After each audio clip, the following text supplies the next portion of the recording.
نحمد ونصلي على رسوله الكريم أما بعد فأعوذ بالله من الشيطان الرجيم بسم الله الرحمن الرحيم رب اشرح لي صدري ويسر لي أمري واحلل عقدة من لساني يفقهوا قولي۔ فصل نمبر 4 یعنی چیپٹر 4، اجابت دعا کے خاص اوقات یعنی قبولیت دعا کے خاص اوقات۔ کسی مقصد کے لیے جب دعا کے ساتھ حضور قلب یعنی دل کی حاضری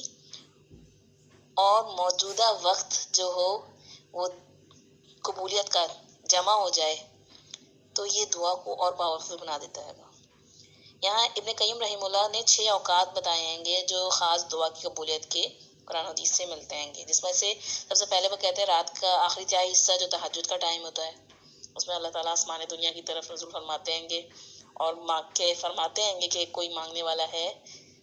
جو مجھ سے مانگے اور میں اس کی دعا قبول کروں، کوئی توبہ کرنے والا ہے، بخشش مانگنے والا ہے، مغفرت مانگنے والا ہے۔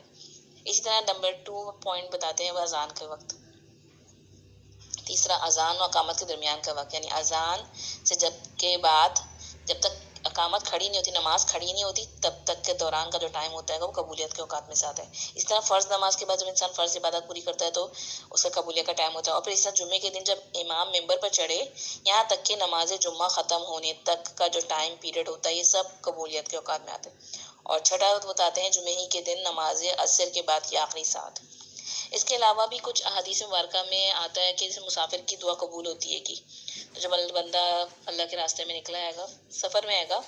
تو، اور خاص طور پہ اگر فی سبیل اللہ نکلا ہے تو، اور اسی طرح مظلوم کی دعا رد نہیں ہوتی ہے جس پہ ظلم کیا جائے، اور والدین کی دعا اولاد کے حق میں جو ہوتی ہے کہ وہ ضرور قبول ہوتی ہے کہ۔ تو ہم ویسے دیکھا جائے تو جب ہم دین کا علم حاصل کر رہے ہیں تو تب بھی ہم فی سبیل اللہ ہوتے ہیں، تو اس دوران بھی جب آپ کوئی ایسی بات سنیں اور آپ کے دل سے دعا نکلے تو وہ دعا جو خاص ٹائم ہوتا ہے اس قبولیت کا، تو اس کو ضرور اویل کریں۔ ان اوقات کے ساتھ ساتھ جب دل کی حاضری ہوتی ہے گی اور اللہ تعالیٰ کے سامنے انسان عجز و انکساری کے ساتھ رو کر دعا کرتا ہے گا، قبلہ رخ ہو کر کامل طہارت کے ساتھ، مطلب جتنا آپ چیزوں کا اہتمام کریں گے اتنا دعا کی قبولیت کا بڑھتا جائے گا وہ، اور پھر اپنے دونوں ہاتھ اللہ کے سامنے اٹھاتا ہے اور پھر سب سے پہلے کیا کرتا ہے، سب سے پہلے اللہ تعالیٰ کی حمد و ثنا یعنی اللہ کی تعریف بیان کریں گے سب سے پہلے، اس کے بعد رسول اللہ صلی اللہ علیہ وسلم پر خاص درود شریف بھیجا جائے گا، اور پھر اس کے بعد اپنی حاجت پیش کرنے سے پہلے یعنی آپ کو جو چیز ضرورت اور ڈیمانڈ ہے اس کو رکھنے سے پہلے توبہ استغفار کریں اللہ کے سامنے، پوری ہمت اور توجہ کے ساتھ اللہ تعالیٰ کی طرف رو کر اپنی عاجزی اور اپنے گناہوں کا اعتراف کریں، پھر اپنا سوال اللہ تعالیٰ کے سامنے رکھیں، اور اس میں امید اور خوف دونوں ہوں، یعنی کہ آپ کو امید بھی ہو کہ اللہ تعالیٰ ضرور قبول کرے گا پوری، اور اس کے علاوہ خوف بھی، ڈرتے بھی رہنا چاہیے، ایسا نہیں کہ انسان بے دھڑک ہو جائے کہ نہیں اب تو بس اب میں نے کہہ دیا کر لیا گا، اب میں جو چاہے کرتا رہوں، میری مرضی، نہیں، ٹھیک ہے، امید و خوف کے ساتھ دعا کرنی ہے کہ، اور پھر اللہ تعالیٰ کو اسماء حسنی اللہ تعالیٰ کے پیارے پیارے ناموں کے ذریعے پکارنا ہے، توحید کا وسیلہ دینا ہے گا، یہ اللہ صرف تو ہی ہے جو سن سکتا ہے، تو ہی ہے جو دے سکتا ہے گا، اور پھر نیک اعمال یعنی صدقہ خیرات کر کے اگر دعا کی جائے گی تو اس کے بعد دعا قبول ہو جائے گی۔ یہ سب چیزیں آئیں گی جو دعا کی قبولیت کو بڑھا دیتی ہیں گی، اس میں اضافہ کر دیتی ہیں گی۔ اسی طرح کچھ اس میں اعظم آتے ہیں گے جن کے بارے میں آتا ہے کہ وہ دعا قبول ہونے میں بہت اہم کردار ادا کرتے ہیں، جیسے کہ نبی کریم صلی اللہ علیہ وسلم سے ایک روایت میں مروی ہے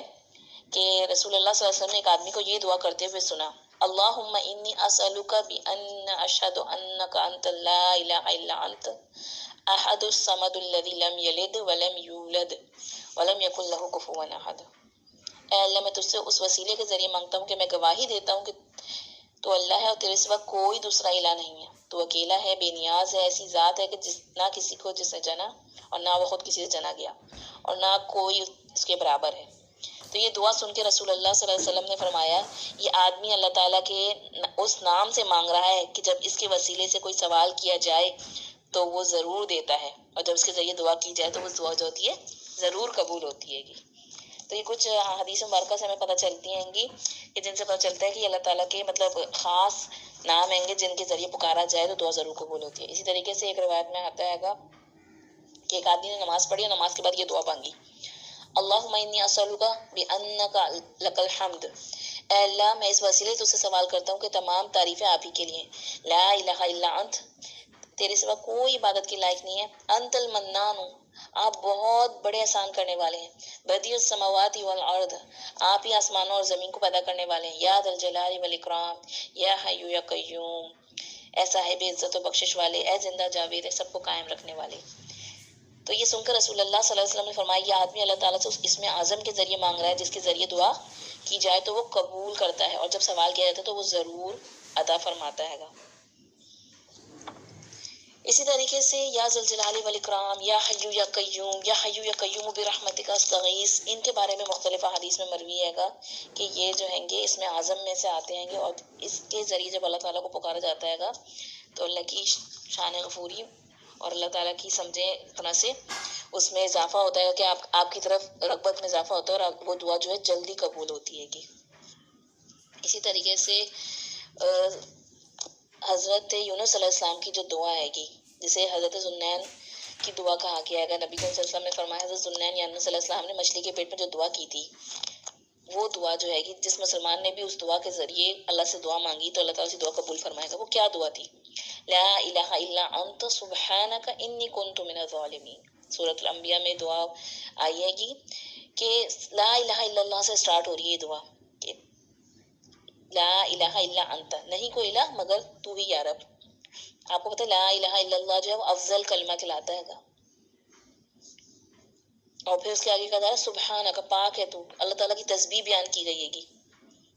انی کنت من الظالمین، اور اعتراف گناہ کر لیا گیا کہ بے شک میں ہی ظالموں میں سے ہوں، یا اللہ میں نے ہی اپنی جان پہ ظلم کیا ہے گا. تو جب بھی دکھی ہو پریشان ہو تو اس دعا کو دل سے مانگیں اور پڑھیں. بعض وقت ہمیں کوئی پریشانی لاحق ہوتی ہے، کوئی ہمیں پریشان کرتا ہے، تنگ کرتا ہے نا، تو ہم کیا کرتے ہیں گے، ہم اس کو لان تان کرنے لگتے ہیں، اللہ تعالیٰ سے اس کی شکایتیں کرنے لگتے ہیں، یا اللہ اسی کو وہ کر دے، اس نے میری زندگی پریشان کر کے رکھی ہوئی. نہیں، بلکہ اللہ تعالیٰ کے سامنے جا کے اپنے گناہ کا اعتراف کریں. ایسا لگا سارے دروازے بند ہوتے ہیں. یونس علیہ السلام مچھلی کے پیٹ میں ہیں اور سب طرف سے کہیں سے کچھ نظر نہیں آ رہا، لیکن اللہ تعالیٰ پہ بھروسہ ہے گا اور اپنی کمزوری اور اپنی گناہ خطا کا اعتراف کیا، اللہ یقیناً میری کوئی غلطی کمی ہے کہ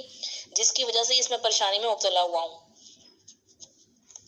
تو اس انداز سے جب دعا کی جاتی ہے گی تو دراصل بات یہ ہے کہ ہم نا اللہ سے گفتگو زیادہ کرتے ہی نہیں ہیں، کہ بندوں سے زیادہ کرتے ہیں.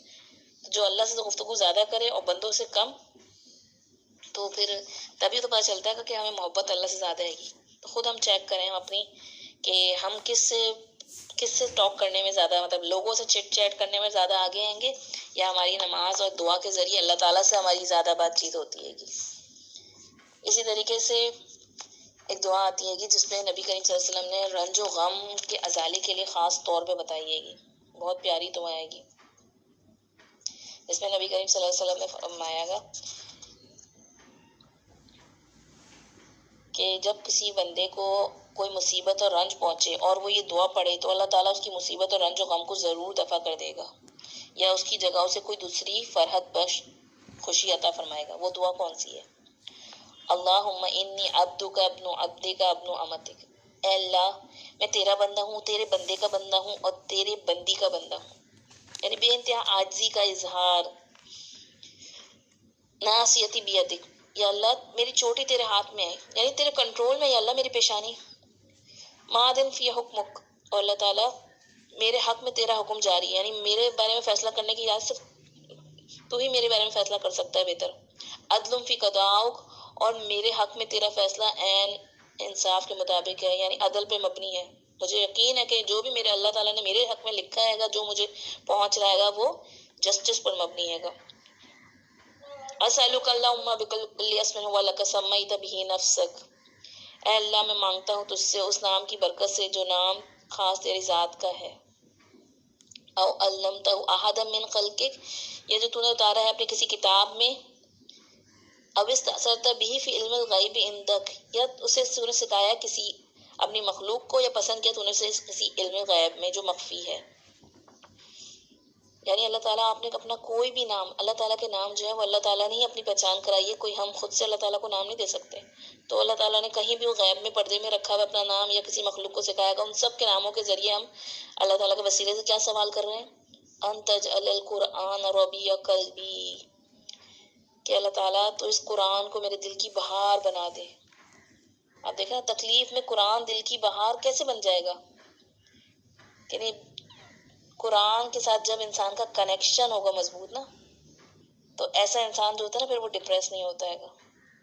کیا ہوتا ہے گا؟ اس پہ پریشانیاں آتی ہیں، مشکلات آتی ہیں، لیکن وہ اینزائٹی میں نہیں جاتا ہے گا.